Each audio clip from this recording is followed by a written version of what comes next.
What's up, y'all? Alvin here, and today I'm going to show you how I come up with my ideas for new flies, and it might be a surprise to you. I tell the good jokes.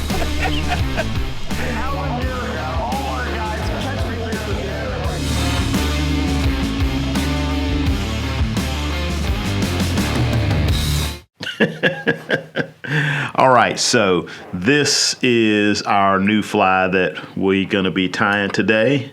Pretty simple pattern, and the surprise is that a lot of the times the way I come up with new fly patterns is by starting with an old fly pattern. So this is a fly that somebody gave me years ago, a buddy of mine who was a rep for Umpqua flies. He gave me this fly, and it was pretty different from what we have now. It actually had a lot longer tail, and the thing was it just didn't really work very well. So it just was kind of a funky pattern.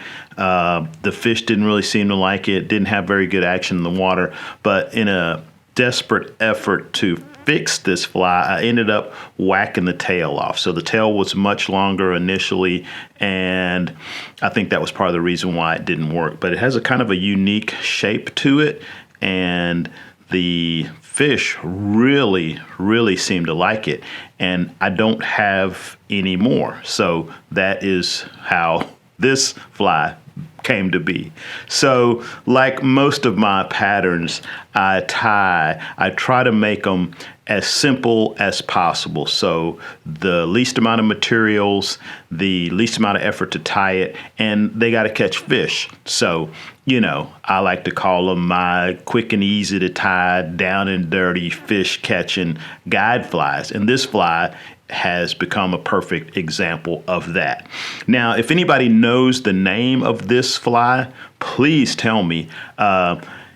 I couldn't find it online anymore. I think it may be discontinued, maybe because it didn't work in its original form. But it's a great fly now, and I probably would even buy some more and hack the tails off of them, because that's actually even easier than tying them yourself. You know, us guides, we got to get stuff done as quickly and as easily as possible so we can get back out on the water the next day. But this one's pretty easy. So let's get into it. Very few materials for the hook. We're using a Mustad hook 34011, and that is a stainless steel saltwater hook. Because, you know, we use them in salt as well, but you could tie it on whatever you have as long as it's a long shank hook. This one is a number 2, but you could obviously tie them smaller or larger. White thread, you know, nothing fancy, just some white thread. This is some heavier thread, so this would be like the type of thread that you would use to tie saltwater flies or bass flies. And white foam. I believe this is a 3mm foam, and I have it cut into a 3/4 inch strip. Now this is going to change depending on the size of the fly you want to tie, but this is what I have for now. 3 other materials, and they're all flash. So we've got some white flash, we've got some pearl flash, and we've got some dark, this is a gray, almost black flash. You could vary the colors to fit whatever you're trying to imitate. So first off, let's stick that hook in the vise, and we're going to crank that thing down, get it nice and tight. We'll attach our thread pretty near the bend of the hook, basically even with the point of the hook, and that's where I usually like to start. Okay, so first thing we're going to do is grab a hunk of this white flash, and we're going to tie that on the bottom. So that'll go on first. That's probably about the length of the hook shank, total length of the hook shank. Snap that down, nice and sloppy, because it's a guide fly. All right, on top of that, we are going to put a chunk of this darker almost black flash. About the same length, about the same amount, like so.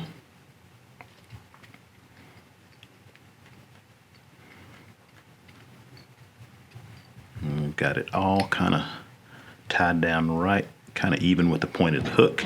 And then we're going to put the pearl flash on top. So what I'm going to do though is with this, I'm going to sort of lay it down so that it kind of covers a little bit of the dark flash underneath. So I'm going to kind of put it down and just kind of push it so that it sort of wraps a little bit over that darker flash. Only reason I'm doing that is because that's kind of how the original fly was tied. So we're kind of sticking with that as much as we can. Okay, that is the end of the tying portion of this fly. The rest is all craft making. So, gonna bring the thread forward, whip finish it. Only gonna put one whip finish on there because everything else is gonna be buried underneath the foam and the glue. All right, so now I'm gonna lay this foam up next to the hook shank, and I'm gonna get, I'm thinking a little bit more, about 1/4 of an inch thick is what I want to end up with here. So I'm just folding it under like so, and I'm gonna call that approximately 1/4 of an inch. I'll trim it up a little bit, get it a little bit more even, and we're gonna start gluing. I didn't mention the last ingredient is this gel control Loctite super glue. I like this gel control stuff. It seems to dry a little bit slower, and you can kind of manipulate it a little bit more, you know, kind of work it around. It's not so thin, so yeah, it tends to work a little bit better with this foam. So that is what I use.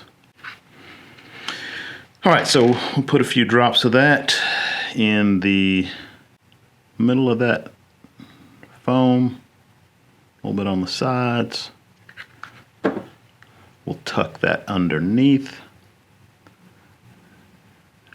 Be careful, don't get it so close to the hook eye that you cover the hook eye, which is a problem that I have had. All right, so we got one more piece we need to attach to this guy. Let's see.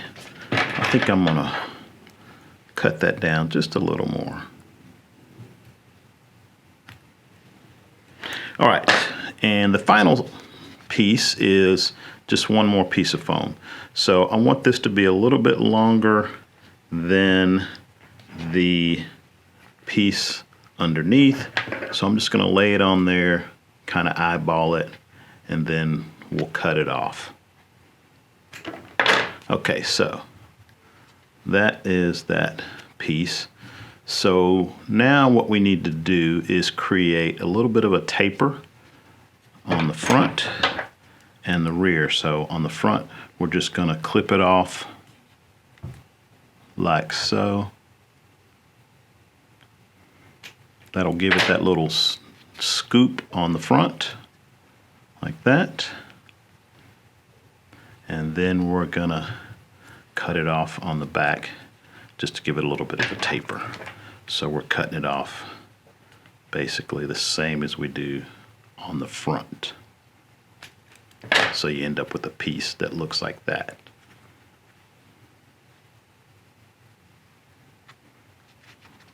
We'll lay that over, kind of test fit it. Yep, that's about what we want.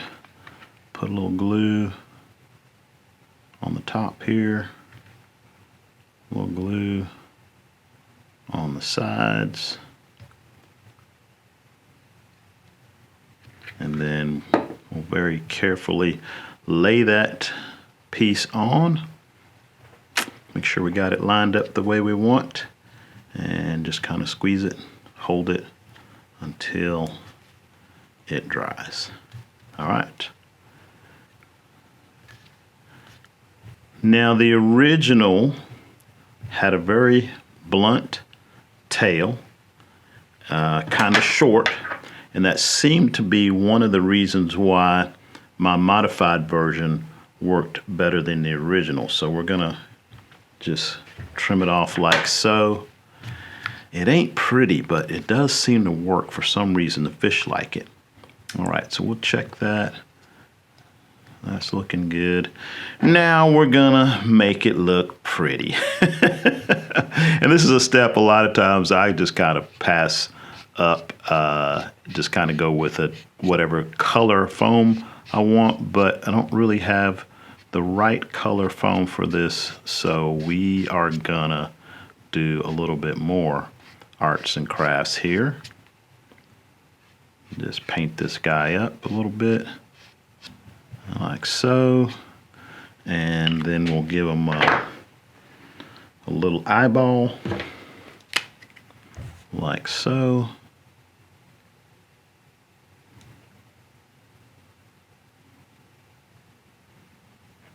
That's looking pretty good.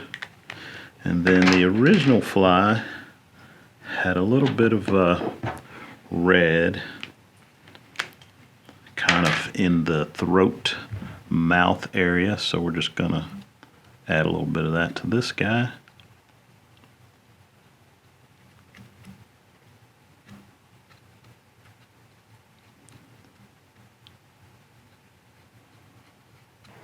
All right, and I am calling that done.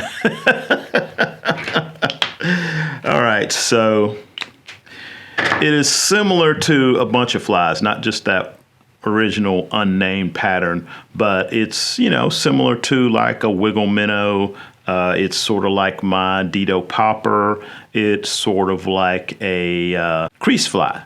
So that's one of the things about most fly patterns, most new fly patterns. There's not a lot of totally new patterns out there. Most of them are variations on something that has already been done before. You know, there are a few totally unique, standout, there's never been anything like it before patterns, but the vast majority of the patterns are built on something else, you know, slightly changed, different materials, and that is usually how I come up with my new patterns. I just try to figure out how to make something that maybe looks like another fly, but it's a lot easier to tie, materials that I have on hand, you know, and something that is going to catch fish, most importantly. Anyway, I can tell you this one definitely catches fish, and it's super easy to tie. So hopefully you'll give it a try and you'll catch some fish on it. Let me know how it works for you. All right, I want to thank you for watching the video. If you like it, please give it a thumbs up. If you have not, you know, subscribe to the YouTube channel. Hopefully I'll see you in the next one. In the meantime, good luck on the water.